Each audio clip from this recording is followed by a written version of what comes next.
if God became man, that man might become God, then you must see that the Word of God, or the creative portion of man, must be his imagination.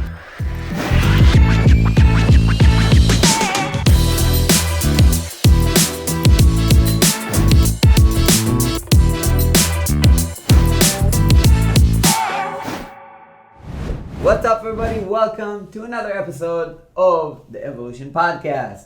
And as you're seeing, if you're watching this and not listening to this, today we are live from Atlanta, from Gus's studio, and with us today, as usual, Ethan. Hey everybody, it's good to be here in person, live. Yes. Oh my God. And Mr. Johnson. Hello, everyone. As always, I hope you're doing super fantastic and excited to be here as usual. This is going to be an amazing episode. Just because, first of all, we are all together for the first time ever, not over Zoom. We can see each other's legs right now. You can too.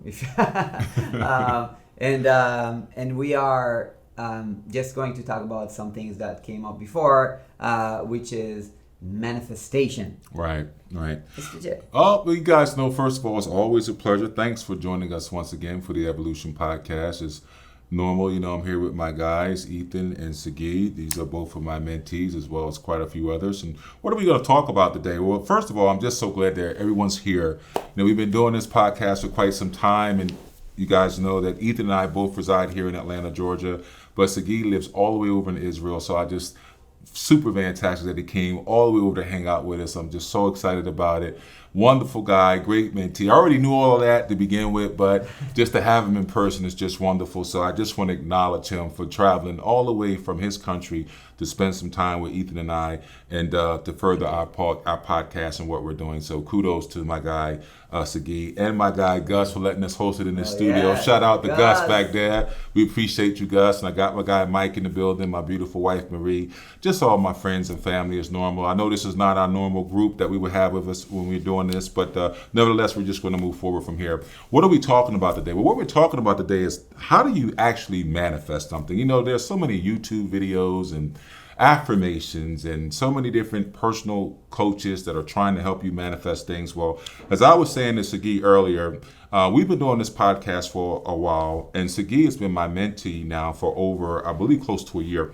And we have been talking about him coming to the States. Now, this is a prime example of manifestation.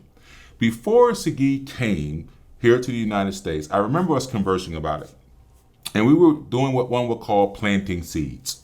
All right, I have a saying, your mind is the soil, your thoughts are seeds, and you water the soil or those seeds with your words. So Sagi says, I want to come see you, Mr. Johnson. Now, this is obviously quite a few months ago, but he puts it out there. He plants the seed, if you will. We don't know when, we don't know how, we don't know where. We just know this is what we desire. This is what we would like to have happen. Now, let's move forward a few months later. Now he's sitting here in front of me. How does it happen? Well, he caused it to happen. There's cause and effect. Cause and effect. So the first thing he does is he sees in his mind's eye, hey, I want to come to the States and meet with Mr. Johnson. Let's not even get into the financial commitments and all those other things. All of that to me is irrelevant. The fact of the matter is he's made a decision consciously to say, this is where I want to go. Now, over a period of time, what starts to happen, we call it synchronicity. You might call it the universe. I prefer to call it God. Things start to line up, if you will, to where all of a sudden, now he's here. What is the point I'm trying to make to each of you? Each of us all have the ability to create whatever we see in our imagination or in our mind. This is a great gift, a divine gift. Unfortunately, most people focus on what they don't want. They imagine what they don't want. They imagine themselves being sick or lonely or unhappy or depressed or sad and all these other variables that play a part in our life. But if you take that same energy and you imagine something positive, if you will, and you hold that image in your mind, it would harden into your reality. And so from Sagi saying, I want to come to the States several months ago to now he's here, it's hardened into his reality. So how do you manifest something? I say all that to say this. What do I need to do to manifest something, Mr. Johnson? What do I really need to do? I've heard all these speakers say this, do that, say affirmations, this, that, and the third. What do I need to do? Here's the first thing you're going to have to do. You have to decide on what you want. This is the very first thing. Now, unfortunately, most people can't even get past this. Most people don't know what they want. I'm going to give you an example. Most people say they want to be happy. If I ask you, what do you want? They'll say be happy. Then I'll ask this question, what does that look like? And then there's silence. You see, you must know exactly what it is that you want.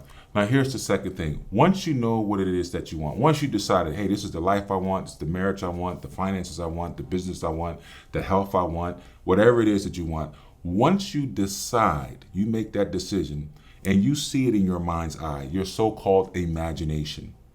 Now, I want you to understand something. I'm a spiritual man, not necessarily a religious man, but a spiritual man. And I say this to a lot of my mentees. I truly believe this, that God became man, that man might become God. I really believe that with all of my heart, because everything you see around you, even the studio, the Teslas, the cars, the buildings, the skyscrapers, the condos, the food in the supermarket, and all those cans, all of that came out of the product of someone's mind. This is a fact. And don't think that this person is smarter than you, or that they're more intelligent than you, or they're more educated than you. That's not the case at all. They're just thinking differently than you. They're just thinking differently. There's a scripture that teaches us that so a man thinketh in his heart, so is that man. What is it referencing? So a man perceives himself to be. How do you see you? So if you want to manifest a different life, you must first see the image in your mind eye first. Once you have that, you must start taking the appropriate steps to see what's in your mind to bring it into a reality. So the first thing you want to do, affirmations, they call it affirmations. You can call it a prayer. At the end of the day, it's all inner conversation. Self-talk. What do you tell yourself about yourself every day? What do you say to yourself? How do you see yourself? Do you see yourself successful? Or do you see yourself, struggling in poverty? Do you see yourself happily married? Do you see yourself with a prosperous business? Most people have low self-esteem. They have low self-esteem. You've been programmed to have low self-esteem. And I'm going to show you this to do a common exercise so you all are part of the collective consciousness. Even though this is a taping and my guys are sitting right next to me, just go along with me. Finish the common phrase. No pain. No gain. Okay. Anything in life worth having, you have to work what? Hard. Now here's the question. Why do we all know that? Because that's been programmed into you. That's what you've been taught to do. You understand? Like you teach a child to walk. And you teach a child to behave. You've been taught that everything in life you want, you're going to have to kill yourself to get it. You've been taught that, and because you've been taught that, more importantly, you believe that, and because you believe that, that's what makes it fact. And can I stop right here? Sure, absolutely. I mean, I think this is something that I really learned from you and picked up from you in the mentoring like this past year is the validation that when you manifest things, mm-hmm. or when you tend to just say, hey, things come easily to me, then they do. Mm-hmm. And so you work less hard and more things come. And then also when you put more energy in visualizing, like in your own mind, the proper outcome, then basically a lot of miracles happen along the way. This is true. Right? And so like you get way more out of doing the inner work instead of doing the outer work. Mm-hmm. And then you get to do less outer work, which most people hate doing. But basically, like, it all comes together. This is so true. And a lot of times what most people don't realize, am I saying go around telling everybody you're a millionaire and you're not a millionaire? No. I'm not saying that at all. What I'm saying to you is the inner conversation you're having with yourself, you must decide who you want to be. I refer to a lot of scriptures because I find that if you can remove the control of religion and people's personal beliefs and just look at the text and understand the spiritual meanings behind it, it says this: call the things that are not as though they were. Each of us have the ability to call whatever it is to us. For example, a young lady might want love. She might want to have a husband. And because she's in the right frame of mind, she's vibrating at the right frequency, she attracts that to her, and then all of a sudden she's happily married. As opposed to a girlfriend who says, I can never find a man, there are no good men, and she's single at 40. Now, what's the difference? Is it really predicated upon beauty, or is it really predicated upon one's state of mind? You see, you must understand, where one sees the world totally depends on where they're standing in it. How you perceive the world to be. So if you perceive the world to be filled with this, filled with that, and then if you allow those thoughts and that narrative to creep into your consciousness, then that, by definition, the law must make it that way for you. What law am I referencing? The law of creation. There are certain laws that govern our planet and govern our universe. We all know there's a law of gravity. Jump off a building, you're going to fall, no matter what. That is a law. You know that if you place a plant or a seed in the ground and you water it, the law states that that seed must grow and it produce a tree. If the law also states if you put a body in the ground, the ground knows to decompose the body. Also proving that it should let you know that the ground is intelligent. It knows one to grow a seed and the other one to decompose a body, just to let you understand that you're surrounded by certain laws of creation. I'm not trying to go too far with that, but I just want you to understand that there are certain principles that govern our existence. One law is you reap what you sow. Think about that for a moment. What seeds are you sowing in business? What seeds are you sowing in your personal relationships? What seeds are you sowing as a husband or as a wife? Are you planting good seeds of prosperity, health, happiness, peace, love, joy, mercy, forgiveness? Or are you planting seeds of distrust, anxiety, worry, fear? See, we're all dealing with it. I don't care if you're white, black, gay, straight, short, tall, fat, skinny. None of that matters. At the end of the day, we have certain commonalities. Number one, we were all born, and number two, we're all going to die. Now, that dash in between that life, from the time you're born until the time you die, that is your time to manifest. Now, what are you manifesting in your life? I don't want to get off topic, but remember, you can manifest whatever you want. Number one, decide. Make a conscious decision. Number two, write it down what you write. Write your vision down and make it plain. I tell both of my guys, write down what you want. One thing I love about Ethan, he's always taking notes. This guy is just like a note taker. He's listening, I'm writing it down. And listen, it's not enough just to take notes, but I want you to apply what you're learning. The application, the acquiring of knowledge makes one smart. It is the application of what you've acquired that makes you wise. What Mr. Johnson wants you guys to be, particularly my young men and women, is to become wise. I know you're smart. 2 + 2 is 4. Can you say that again? Say that again? Yeah, the application part. The acquiring of knowledge makes you smart. It is the application of that knowledge that makes you wise. That's so. So there's. If you're taking notes right now, write that. Ethan doesn't have his notebook right now. I don't have my notebook. Yeah, and listen, the reason I say that, and you guys see Mr. J is obviously a little bit older than the guys that I'm with, and I surround myself with these young guys because they're already successful in their own right. But at the same time, how do we get to the next level? And a lot of times guys are always thinking I need to just grow my business or increase my revenue by 20% without scaling themselves. They want to scale the business without them scaling. They want to make more revenue without them changing. It doesn't work that way. Your business will grow in direct proportion to how you're growing. Now, is it just growing financially, or do you want to grow spiritually? Do you want to grow emotionally? Are you a good business citizen? Are you a good business person? Let's put all that out the way. Are you a good person, period? You see, there's a shift going on in the world today. It's obvious. It's all around us. The world is obviously in crisis. There's war, there's pandemics, there's monkeypox, COVID, inflation, taxation. There's all this, and then the other zation you can come up with. But the fact of the matter is, none of that changes the basic dynamic of our existence. We are all so-called human beings. And I'll take that a step further. You are the gods. Now, most people won't tell you that. Most people probably won't believe that. But you tell me, can a pig make a flat screen TV? No. Can a Doberman Pinscher make an electric vehicle? No, it cannot. But man can. Man can take a man's eyes out of a person who's dying and place those eyes in somebody else and they can see. They can take the heart out of a person who's clinically brain dead and place into another person and that person would live. Can a bumblebee do that? How about a kangaroo or a moose? Man is the only creature given two great gifts from our Creator. The gift of speech and mind. We can speak to each other and we have a mind. Notice I did not say brain. Brain does the calculation. Your brain looks at your bank account. Your mind figures out how to fill it. I'm going to say that to you again. Your brain looks at your bank account and says, I have $8,000 in the bank. Your mind is always saying, how do I get another 8,000? You see, they are not the same thing. The brain does the calculation. The mind does the figuring, if you will. I want to talk to you about faith. Most people do not know what it is to have faith. It is a word loosely thrown around and very easily misunderstood. Now, what is to have faith? Now, I'm going to give you the biblical definition. You can find this in the great book of Hebrews, chapter 11, beginning at verse 1. It says this.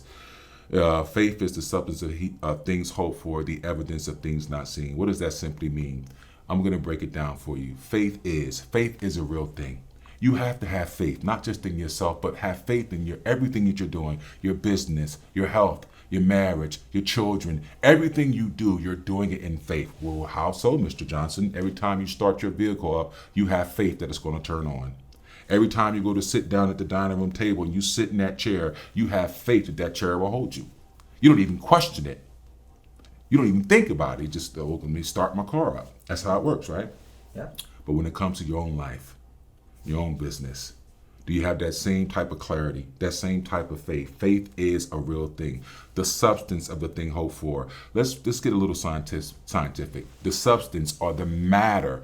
Everything is made of matter. This chair is solid. Remember that? We learned that in high school. Matter, right? Faith is the substance of the thing hoped for. So if you're hoping for a business, you're hoping for a new car, a marriage, your faith is the substance of that very thing you're hoping for.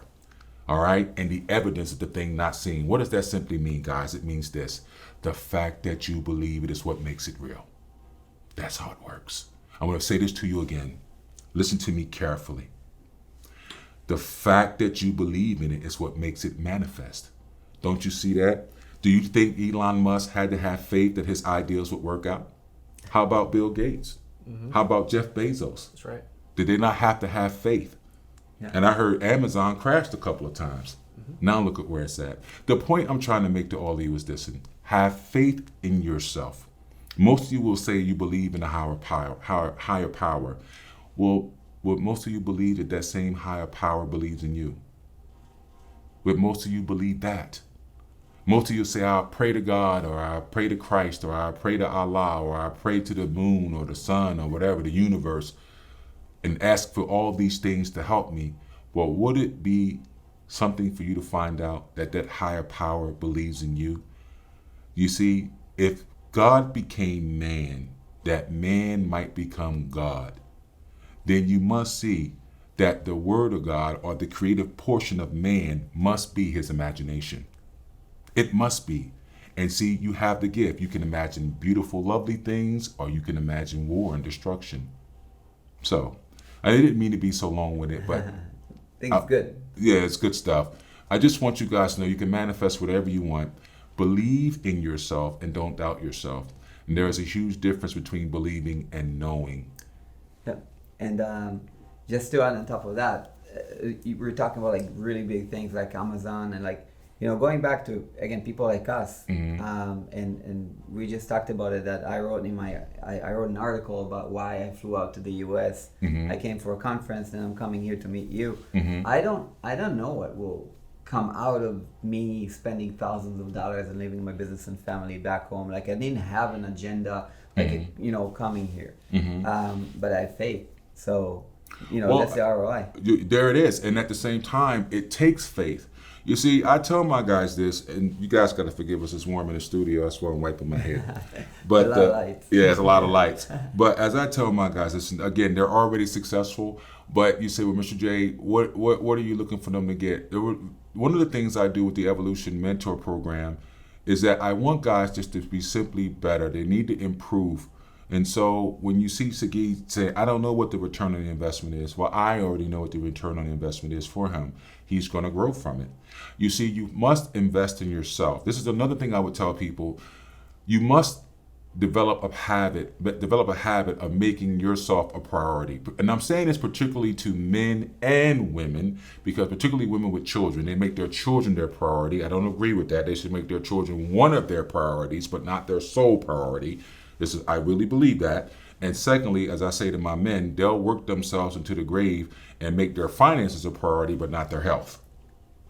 You follow? So I think that what I would just say is make yourself a priority, make your happiness important to you, and you must go for it. You are going to die. You know why I'm so curt and direct with people? Because people live in a la-la land. You wake up, you go to bed assuming you're going to wake up. Do you know that thousands of people died last night? For all of you who are listening to me, thousands of people died last night. Thousands, all over the world, thousands. They went to bed, they kissed their husband, they kissed their wife, they kissed their kids, and the husband woke up and the wife didn't. The wife woke up and their child didn't. The child woke up and the dad didn't. But you don't hear about it because you're in your world. Me, I have a bit of a broader perspective. You are going to die. Do you understand? You are running out of time. And let me be clear with you. Time is fixed. Time is not getting older. We are. Time is fixed. You are running out of time. So I strongly advise you to take stock of your life. Now is the only moment that counts, my friends. Now is all you have. There's no guarantee that you'll wake up tomorrow, because tomorrow never comes. Tomorrow is always today, and today is always yesterday. So tomorrow never comes. So what do? Make a decision now. It doesn't matter where you are financially, education-wise. I don't care what you're dealing with. If you have breath in your body, you can breathe, there's something called hope. Faith, hope, and love. 3 traditional aspects of our existence, but very rarely used and truly misunderstood, and definitely in short supply. Love yourself. Don't doubt yourself. Believe in yourself. Put your best foot forward and go for it. Don't be afraid. I'm going to say this to you again. The hell with what society thinks, okay? You want to know the truth? You're looking at a black guy, I got 2 white guys next to me, right? The world says this shouldn't happen. The world says we should be racially divided. The world says these guys are my enemies. That's what the world says. Is that true? Well, how could that be if we're all in the room together? You see, at the end of the day, there's a shift coming. There's going to be the shift between good and evil. No one talks about that anymore. Evil is not politically to talk about. They call it mental illness. And I think that's a good intro to our next episode. Okay. Because I think like talking about manifestation and everything like that, now we can talk about the forces that maybe sometimes prevent us from manifesting what we want. And, all right, that sounds good. So what we're going to do, go ahead, Sagi. Yeah, so what we're going to do, we're going to end this podcast episode right now and pick up on the next episode of the Evolution Podcast. Guys, as always, if you enjoyed this episode, be sure to share it with your friends. Rate us on Apple Podcast or Spotify, wherever you're listening to this. And just share it, share the word. Well, listen, we're going to circle back up with you guys shortly. That's what Sagi does. He directs all this stuff. So, but anyway, listen, let me leave with these words. From the day that you're born to the ride in that hearse, things are never so bad that they couldn't be worse. I once saw a man complaining because he had no shoes until I saw a man with no feet. Life is colorful. Keep everything in its proper perspective.